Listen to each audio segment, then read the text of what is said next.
The person that I would like to pay tribute to is a man named Alfred Nobel.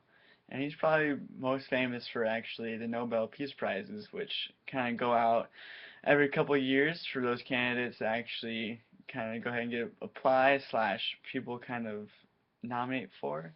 And so this man actually, like the reason why he started it is because he was actually the inventor of the dynamite, which is actually a Greek word for power. And I'll talk about that a little bit later. But first off, just more about his personal life. He actually was the youngest of four. His father was an engineer, and so he was kind of in a smart family. But he actually lacked really any like secondary education and further on from that. And so I think that's just really interesting for me.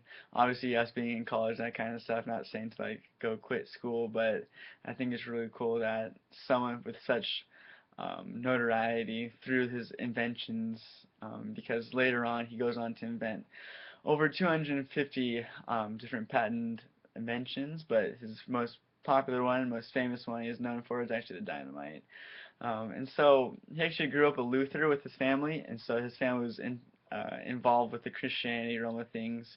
And so kind of just learning about him these past couple of years, just kind of learning more about him, reading books about him. He's actually a really cool guy that he actually never had a wife, and he had a couple lovers, a little scandalous, but definitely he actually even kind of like went into the depression phase and that kind of stuff. So through the ups and downs of his life, he, as I said before, through his inventions and stuff like that, I think that's where he kind of found his calling to be. And so just with that, he was able to invent different chemicals as well as different tools that are used nowadays. As I said before, the most famous one that everyone recognizes is dynamite. As I said before, dynamite is actually the Greek word for power. It was going to be Nobel's safety powder, and so definitely his whole organization and group that he actually made the dynamite with kind of went with the dynamite side. So that would be kind of weird if it's actually named Nobel's. And so he's just actually a really cool dude to kind of investigate and just really observe through his life and through his actions.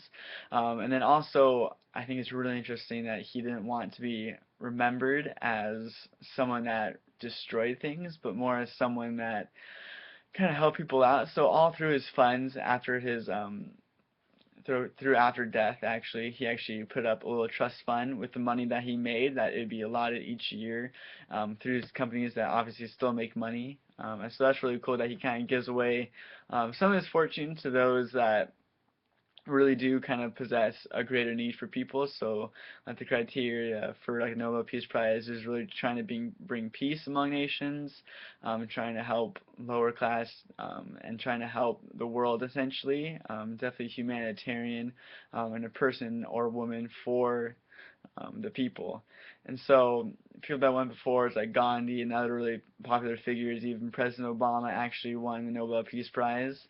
So it's stuff like that that people and usually higher up figures that are pretty popular at the time usually are humanitarians and actually are trying to look out for a certain group of people. And so I just think that's super cool. And the reason that I'm paying tribute to Alfred Nobel is really more just because, I mean, here's this man that created something that a lot of people see as destructive, as well as it can be used to create things and make tunnels and that kind of stuff.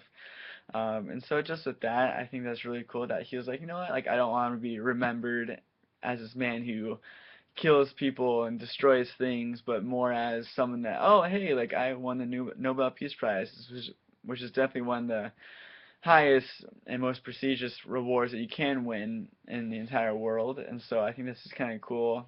I mean, I think obviously if he was alive now, looking back and seeing who's won that kind of stuff, I think he'd be really proud. And there's definitely like a little council set up that kind of votes on who's allowed to essentially be a candidate, that kind of stuff. And so I think that's just awesome and kind of inspiring actually. Kind of leave like a legacy that people remember you as for good. And I even know that he actually was a Lutheran until just recently.